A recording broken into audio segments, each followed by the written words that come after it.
Corona की वजह से सबसे ज्यादा मार मजदूरों पर पड़ी है, लेकिन राजस्थान ने इसका तोड़ निकाल लिया है। राजस्थान देश में नंबर 1 हो गया है मनरेगा में, जहां पर मजदूरों का काम दिया जा रहा है। हमारे साथ है राजस्थान के उप मुख्यमंत्री सचिन पायलट, उनसे बातचीत करते हैं। सर, राजस्थान में मात्र 7 करोड़ की आबादी है, इसके बावजूद नंबर 1 हो गया है मनरेगा में।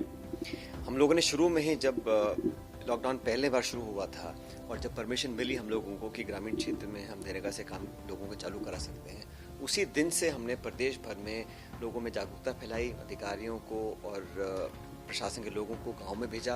लोगों की डिमांड, क्योंकि डिमांड बेस्ड स्कीम है, इसलिए जब शुरुआत हमने की थी तो सिर्फ 60,000 लोग उस टाइम लिस्टेड थे मनरेगा में काम करने के लिए पूरे प्रदेश में। और जब लोग वापस भी आ रहे हैं तो हम चाहते हैं उनको लगना नहीं चाहिए कि काम छूट गया फैक्ट्रियों में या कारखानों में और गांव में काम नहीं है। इसलिए आज मुझे खुशी है बताते हुए कि हिंदुस्तान में सबसे नंबर 1 पे अगर कहीं कोई मनरेगा में काम हो रहा है तो राजस्थान में हो रहा है। 24 लाख की संख्या आज है, आज की तारीख में। तो लगातार लोगों को काम हम लोग दे रहे हैं और कोशिश ये कर रहे हैं कि अधिकतम काम जो है वो इंडिविजुअल वर्क्स हों। जो आवास योजना है उस पे लोग अपने घर बनाने का काम करें, मकान भी बनेगा और उसको उनकी दिन की मजदूरी भी मिलेगी। तो हम इन श्रमिकों का पूरा ध्यान रखे हुए हैं। और मैंने ये भी कहा है, क्योंकि विभाग मेरे पास है, कि कहीं पर भी लोगों को संक्रमण का जो है फैलने से रोकना पड़ेगा। तो सोशल डिस्टेंसिंग वहाँ दे रखी है, बना के रखी हुई है, लोगों के हाथ धोने का इंतजाम है। नरेगा की जो किट है उसमें हमने साबुन की टिक्कियाँ डाली हैं, सैनिटाइजर्स हैं, मास्क हैं, और लोग इंडिविजुअल वर्क्स अलग अलग वो कर रहे हैं। ऐसे समय पर जब अर्थव्यवस्था बिल्कुल चौपट हो चुकी है, दोबारा जीवित करने के लिए अर्थव्यवस्था को हमें गरीबों के हाथ में पैसा पहुंचाना है। और नरेगा एक ऐसा साधन है जिससे हम लोगों को काम भी दे सकते हैं। और हमारे यहाँ जो नरेगा की मजदूरी है वो 220 रुपये हो गई है, तो लोगों को आर्थिक मदद भी इससे मिल रही है। जाहिर सी बात है कि लोग शहरों से गाँव की तरफ लौट रहे हैं और वहाँ काम जरूरी है। तो आपने ऐसा क्या किया जो इतनी बड़ी संख्या में लोग जुड़े? देखिए, अगर हम प्रोसेस को सरल बनाएंगे और अधिकारी, प्रशासन, मंत्रालय सहानुभूतिपूर्वक काम करेगा तो लोग स्वतः ही काम लेने के लिए आएंगे। अगर मंत्रालय या लोगों में रुचि नहीं होगी या आप जमीन पे उतर कर काम नहीं करेंगे तो स्वाभाविक की बात है कि बाकी राज्यों की तरह यहाँ पर भी बहुत ज़्यादा काम नरेगा में नहीं होते। लेकिन ये श्रमिक और मजदूर जो है, इकोनॉमी को रिवाइव करने के लिए जब तक हम अपनी कंजम्पशन को नहीं बढ़ाएंगे, डिमांड को नहीं बढ़ाएंगे, तब तक हमारी अर्थव्यवस्था दोबारा पटरी पर नहीं आने वाली है। तो सबसे गरीब जो तबका है वही मजदूरी करता है। और उन लोगों को हमने आसान शर्तों पर हमने टाइम बदल दिया। जब गर्मी चल रही है तो मैंने उसका टाइम सुबह 6 बजे से दोपहर के 1 बजे तक कर दिया, क्योंकि दोपहर को लोग खाना खाते हैं, खाना खाने के लोग आपस में एक दूसरे के बहुत पास आ जाते हैं। इसलिए हमने टाइम का शिफ्ट कर दिया। इंडिविजुअल काम जब लोग करेंगे, अपने खेतों में करेंगे, अपने मकान बनाएंगे, शौचालय बनाएंगे, तो उसमें व्यक्ति को रुचि रहती है।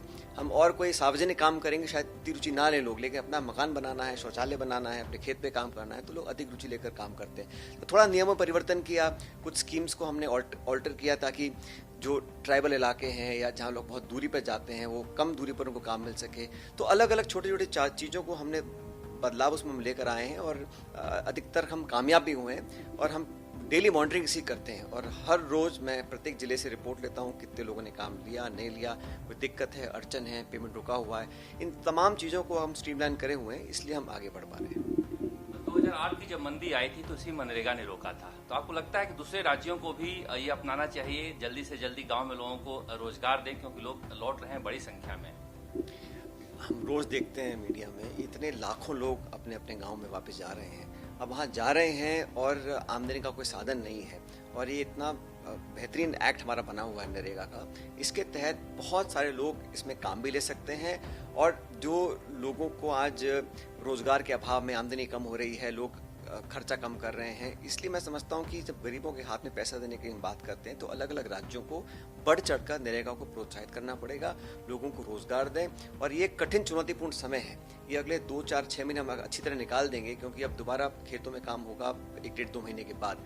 तो ये सही समय है जहाँ अधिकांश राज्य इस नरेगा का लाभ उठाकर लोगों को आमदनी, लोगों को रियायत और लोगों के हाथ में पैसा पहुँचा सकते हैं।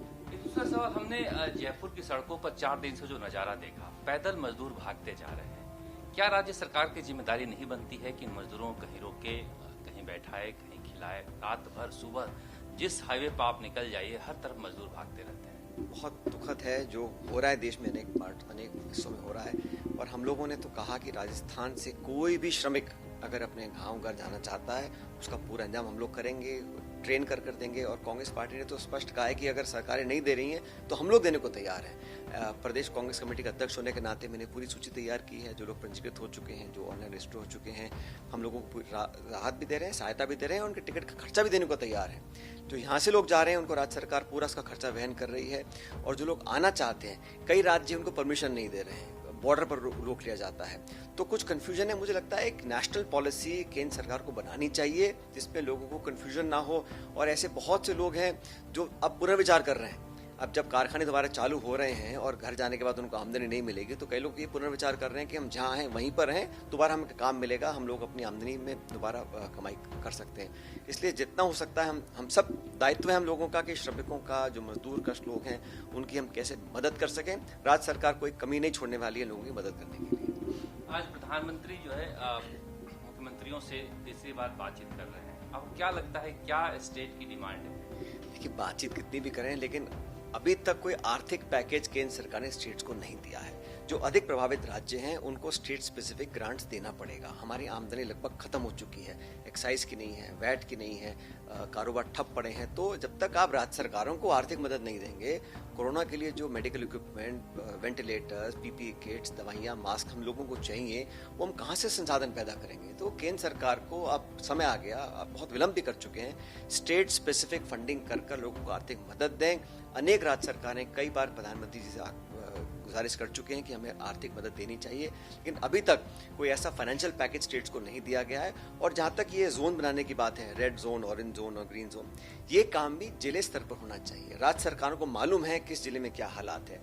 दिल्ली में बैठकर हम पूरे देश के जोन में बांट दें और स्टेट गवर्नमेंट जो असली स्टेक होल्डर हैं उनकी बात बिना सुने अगर हम वर्गीकरण करेंगे तो वो व्यवहारिक नहीं है। इसलिए स्टेट्स को ये फ्लेक्सिबिलिटी होनी चाहिए कि कितना लॉकडाउन कब उनको खोलना है, कौन सी जगह में शुरू कर सकते हैं, और थोड़ा स्टेट गवर्नमेंट पर भरोसा कर फ्लेक्सिबिलिटी दिखानी चाहिए केंद्र सरकार को। ये उप मुख्यमंत्री सचिन पायलट जो लॉकडाउन के दौरान ही जो मजदूर हैं उनके लिए व्यवस्था करना शुरू कर दिए थे, जिसका परिणाम है कि आज मनरेगा में राजस्थान नंबर 1 हो गया है। हालांकि इनकी शिकायत केंद्र से है कि जो आर्थिक मदद दी जानी चाहिए थी वो नहीं दी जा रही है। कैमरामैन शर्मा के साथ शरद कुमार, जयपुर।